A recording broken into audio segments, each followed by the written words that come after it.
Tendinitis is one of the most common manifestations of repetitive strain injury, and anyone who has experienced it knows how debilitating it can be. They also know what it's like to cope with a chronic case of tendinitis because of just how easy it is to re-injure yourself. Today, we are going to talk about tendinitis and a new therapy with Lee Buckler, who is the CEO of Replicell Life Sciences, a Canadian-based company that is working on a product that will use your own body's stem cell to heal tendon injuries. The commercial product must meet government regulations and still in the study stage, so having access to this treatment is a little while away, but I think you will find it quite fascinating to learn how this works and why it could be such a boon for people with RSI. Before we begin, I'd like to give you a little background and define a few terms. Tendons are small bands of connective tissue that connect muscle to bone. Tendinitis occurs because of overuse when the body can't replace the collagen, which is the major constituent of the tendon, quickly enough to heal it. Tendinitis can also occur with the aging process. Tendinitis refers to a new injury when it's acute and causes inflammation, which is a sign that the body is trying to heal the damage to the tendon. Tendinosis occurs later when the tendon shows wear but no inflammation. This can occur because people are taking medications which block the production of collagen. Tendinopathy is used to describe pain in the tendons. So, having said all that, welcome, Lee. Hello, Deborah. Thanks a lot for having us. I'm fascinated by how you've delved into repetitive strain injury and are really helping people understand, how to cope with it, how to deal with it, but also, the potential things we're working on to help people, get better from it. I know, and it was so exciting for me to see the press release about the new stem cell therapy for Achilles tendinitis. And we're going to get to the other applications soon, but if you could just give us a nutshell version of how this all came about, we would be fascinated to hear it. Well, it won't come, as a big surprise to many of your listeners, but, we came across the science that's at the root of what we're pursuing now in tendon repair rather serendipitously.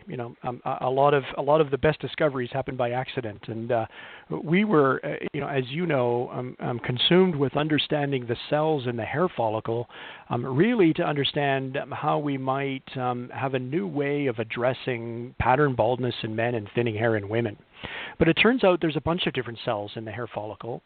There's two families of cells. One family of cells has everything to do with growing the hair that we see that comes out of our skin and covers our head and in some cases parts of our body. But there's another completely independent cell population that has nothing to do with growth of the hair fiber and everything to do with growing the follicle that the hair fiber grows in. And as as we all learned in grade school science, hair follicles go through cycles all the way from the growth phase to a rest phase and then back to a growth phase many, many times throughout our life. And that's when our hair falls out and then we grow a new hair. And so these tissue building cells are very busy building new follicles on a regular cyclical basis. And so these cells do that. They build tissue throughout our entire body, but these particular cells found in the scalp build the hair follicle tissue by expressing tissue-building proteins. And it's that cell population that we're particularly interested in for skin repair and tissue regeneration. And it's especially rich, as you told me before. Isn't it something like 5 times richer than other places where you could have been harvesting the cells? That's what we got really excited about, Deborah, is there's fibroblasts, these tissue building cells, that's the scientific name for them, throughout your entire body. They help, regenerate your skin, build a lot of your musculoskeletal connective tissue in your body.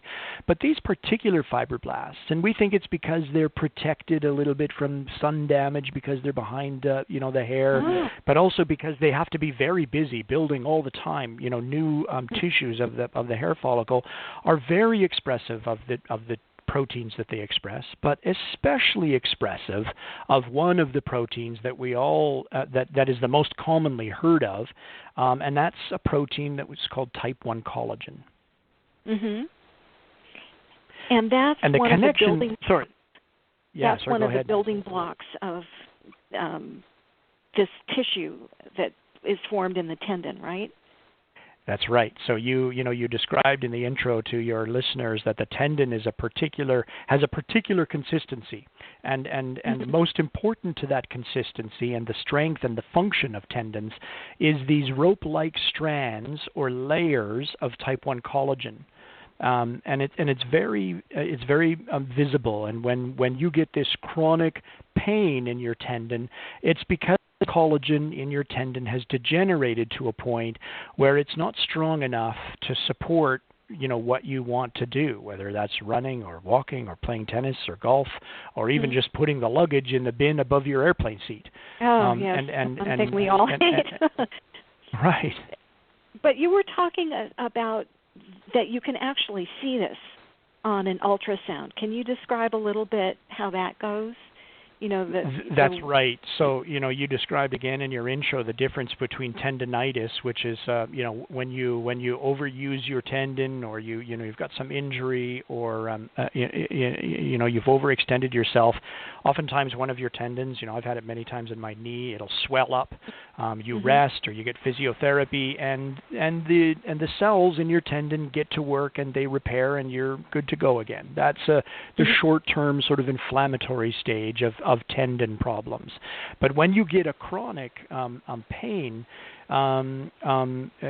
you've got some kind of tendinopathy or some kind of tendinosis that's really not going away. And when you go and see your orthopedic surgeon or your doctor, they can actually put the tendon under ultrasound.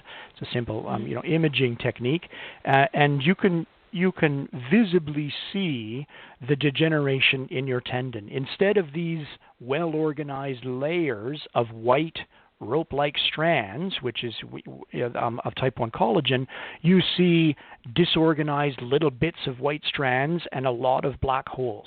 And what that indicates to the orthopedic surgeon or whoever is doing the ultrasound is that your tendon hasn't got a tear that can be surgically addressed. It's rather in a just a long-term state of degeneration that there's really very little we can do for if rest and physiotherapy isn't addressing it. Yes, and that's what's so exciting about this treatment. And I know that you're working on it with Achilles tendons, and I think someone else was doing kneecap tendon and lateral epicondylitis, which is tennis elbow. So it looks like there's some really significant promise there. But can you explain what is exactly involved in the process? If I were coming to you for tendinitis and it was far enough along that you could treat, let's say, tendinitis in the forearm or elbow, what would happen?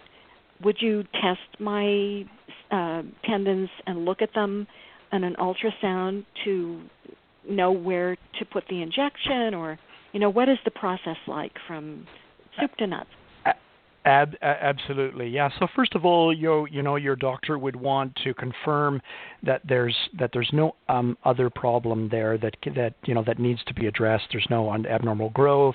There's no tear that can be ideally surgically addressed, and that what we're looking at is the reason for your pain is this just simply put a chronic degeneration from overuse of your tendon that's not healing. Once we have a confirmation of that diagnosis and a confirmation that there's no other treatment ideally suited for what you're experiencing, then you would be scheduled for a biopsy. This is done just in an outpatient clinic where we take a simple biopsy of tissue. It's a hollow needle where we take a bit of tissue from the back of your scalp. It's just to give you a sense of the size, it's closed by 1 or 2 stitches. So it's a very small sample of tissue that we take. From there, you go home and 6 to 8 weeks later, you come back to the clinic for an injection. What's happened in the meantime is your tissue has been sent to a manufacturing facility where we isolate these cells, we grow millions more of them, and we store them. We cryopreserve them in a vial so that we can store multiple vials for you in case you need future treatment. One of these vials gets sent back to the clinic, where then you would attend as scheduled, and they would prepare the tendon and put it under ultrasound so that they can see where they're injecting, and they would inject the cells into the blackest areas. These are the areas which are in the most need of repair. Interesting. And then you go home. You come back for a few visits of physiotherapy.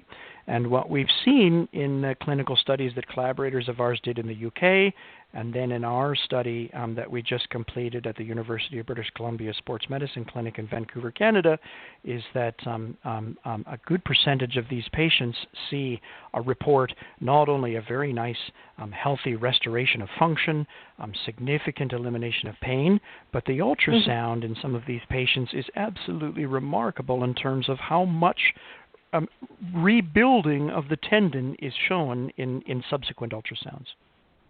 That's just amazing. So, how long does it last? I mean, you have this almost brand new tendon, and it seems like you would just be able to go back to work as normal, or are there any caveats that the doctors would give you about re-injury or anything like that? You know, the only way we can answer that question with absolute certainty is to do longer follow-up of the patients that have been treated until we, have clear evidence to support our theory. But our theory and all that we've seen from our animal work and our human clinical work is that, we've used your cells to really rebuild your tissue, and there's every reason to believe that would be as long-lasting as needed until if and when you re-injure yourself, or you're obviously, we haven't made you the $6 million man. We haven't made you impenetrable to aging. We haven't made your tendon immune to further degeneration over time. But if we have done what we believe we're observing in terms of truly rebuilding your tendon with your own cells, there's every reason to believe it should last and should support you doing every activity that you love to do. That's so amazing. So let's say that instead of getting perfect rebuild, there's still a dark area when they do a follow-up ultrasound. Would there be a possibility of having another injection to fill in that black hole as well? Absolutely. And in fact, we may find as we continue to do further clinical testing that some patients require more than a single injection at the initial time of treatment. So, let's imagine they come back, once, and then they require, a subsequent injection 60 days later, 90 days later, as the case may be, until we can actually see a full regeneration or an adequate enough regeneration to satisfy the patient's requirements. There's nothing to preclude us from, should the patient, now in the future experience, further degradation or degeneration of the tendon and be experiencing some further pain, that we couldn't pull another vial of their cells out of the freezer and give them another, what we could traditionally call like a booster shot, so a you year wouldn't or two even later. have to go back and have another biopsy. In many cases, that's true. That's right. We can have your cells stored for you for future use.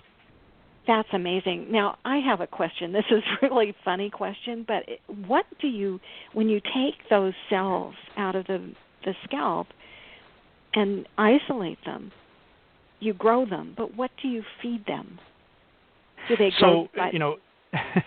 Yeah, so this has been the subject of as you'll appreciate, it takes some, a decade to be an overnight success, and we've spent a lot of years developing our own proprietary formulas for the nutrients that we feed these cells in. We call it media or reagents that we grow these cells in, but they're rich in the kind of nutrients that not only allow these cells to thrive and grow, but also to ensure that they don't become some kind of other cell or demonstrate some other function, because cells have a tendency to do that. They, given the wrong conditions or the wrong ingredients, they can morph into something. You can take a fibroblast and build a neuron, in the lab. So we've had to be very diligent and careful to make sure that we're growing these cells to maintain exactly the same kind of type of cell and function that we took out of you. And that's been the subject of a lot of science, and now the subject of patents.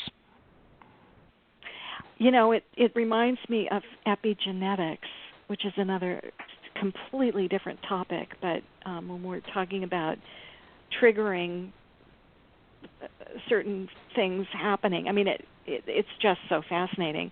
So it's like you have a secret formula that's ideal to grow these cells, and how wonderful that you could keep them and give someone a booster shot, so to speak, later on. What we're really, absolutely, and what we're really excited about as well, even beyond the kind of work we're doing, we're just, I fell in love with this whole idea of trying to capture the power of our cells to make new kinds of treatments and medicines for people.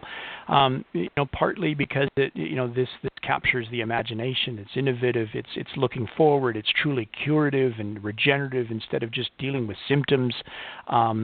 In a way that a lot of current treatments or drugs do, but also because it's overwhelmingly natural. There's nothing more natural than using your cells to heal you, and that resonates with me, and certainly resonates with a lot of people we talk to.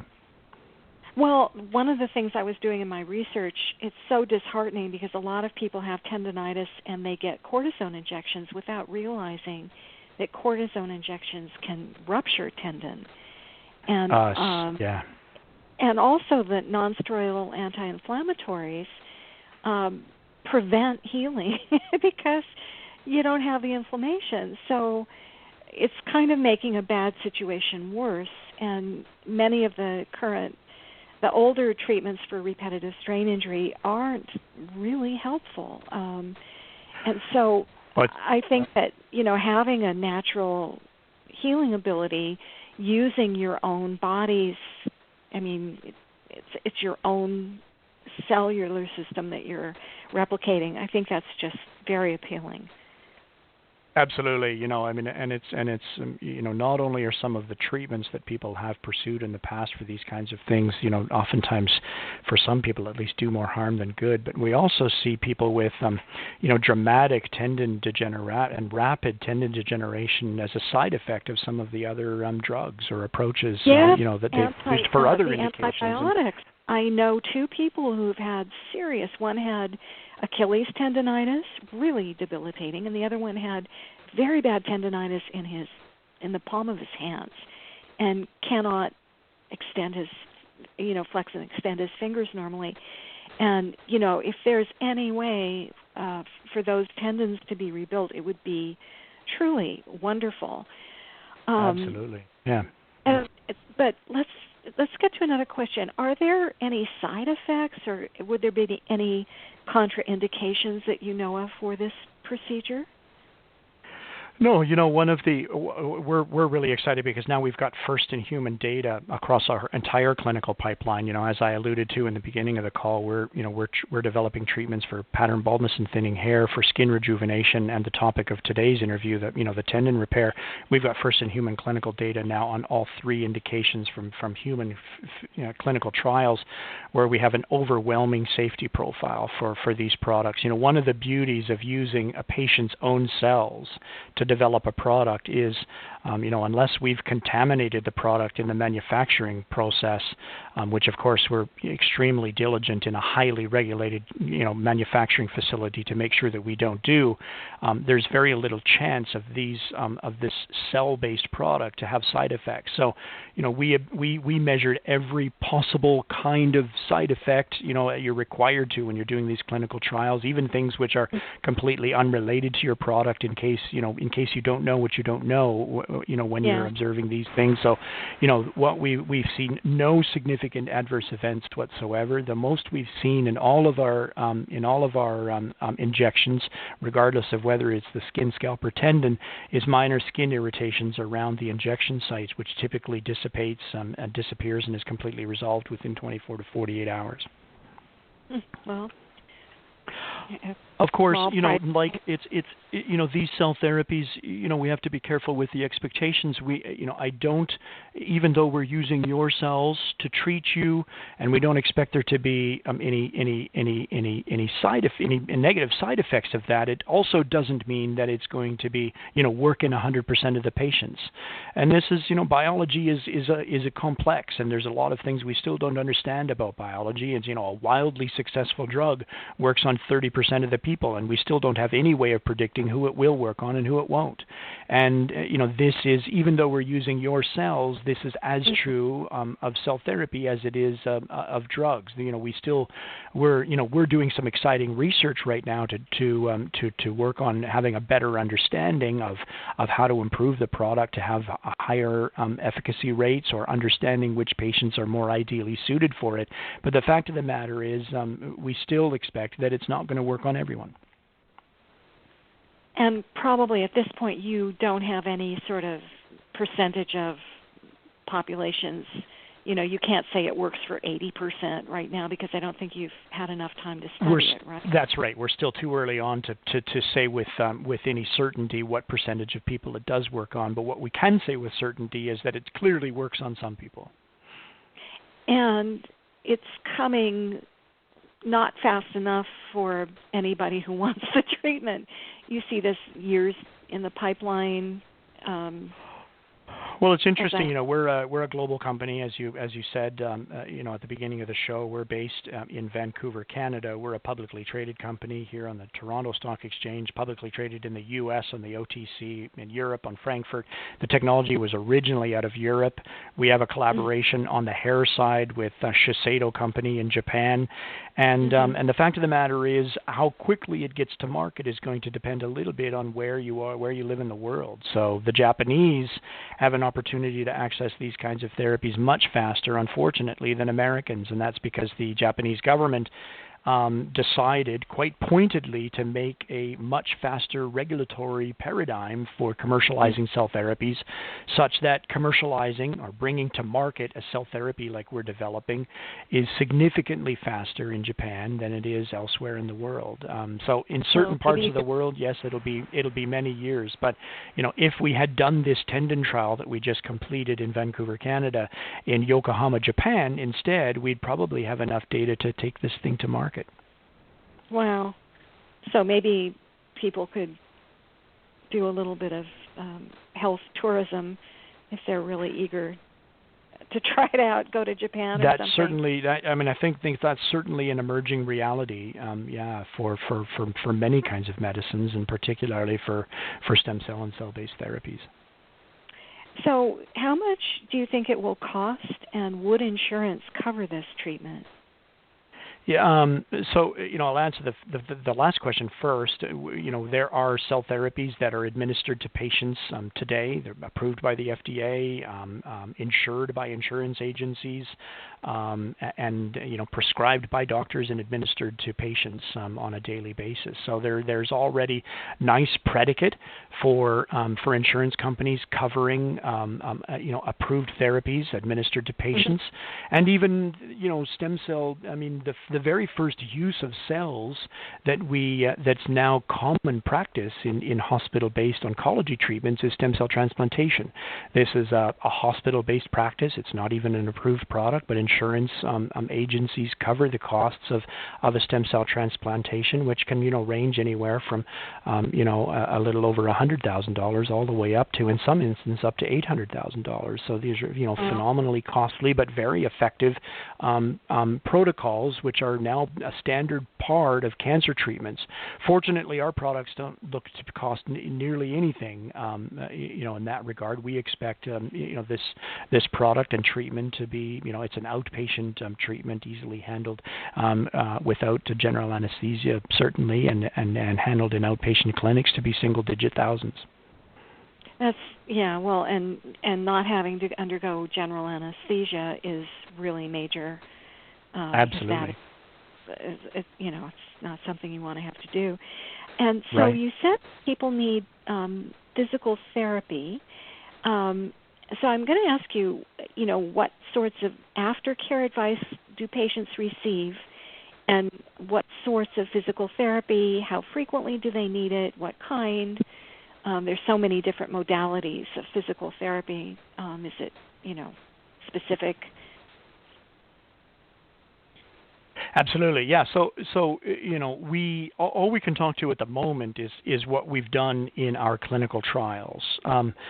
We may find as we progress this product through clinical trials, as we work with more and more doctors, and even after the product is approved and available to physicians, that we can find ways to better improve the physical therapy regimen to get better results. But what we've done so far in our clinical studies is we've had 4 physical therapy visits post-injection.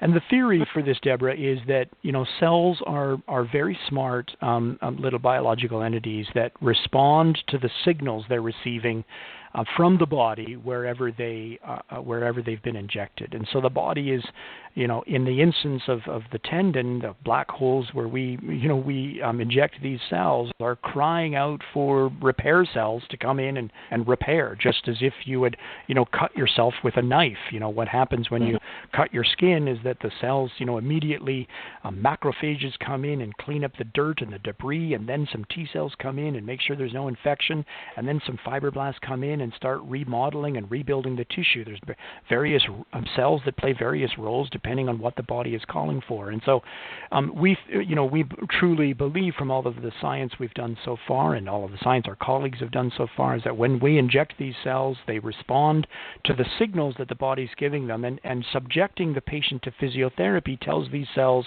that they need to build tendon that can respond to the strains that physiotherapy is subjecting to the tendon. So we've done a first physiotherapy visit within the first week, and then 3 other visits within the following 60 days. And this physiotherapy has typically involved 4 things: calf stretching, eccentric loading, hip abductor stretching, and something else I can't read in my notes. Well, I wrote my notes. Yeah, but there's one other kind of stretching exercise here that I noted down, and I can't read my own handwriting. I'm worse than a doctor. That's all right.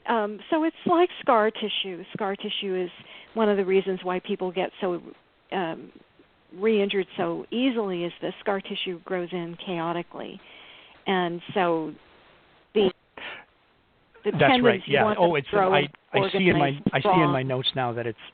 Right, that's exactly right, Deborah. Sorry to interrupt, but I see now that it says squats, and that's exactly right. That's the theory. Is you want to subject these tendons to just enough sort of stretching and exercise that you induce the cells to organize these new collagen layers in ways that will allow the tendon to do what's being done to it. And once is there a commitment after the patient is discharged, or are they monitored, or do you just go home and be happy? For our clinical trial purposes, we obviously require the patients to come back on a regular basis. In our instances, for our clinical studies, on a regular basis for up to 6 months, as we do. We subject the patients to monitoring different measurements, different, what we call VISA scores, VAS scores, which measure pain, measure function. We're subjecting them to blood flow, mechanics evaluations. We're doing various ultrasounds, but this is just to help us understand the science of the product we're developing. Eventually, once the product is commercially available, we would expect the patient to come in for the initial biopsy, to come back for the injection, and then to come back for a few physiotherapy visits and be done.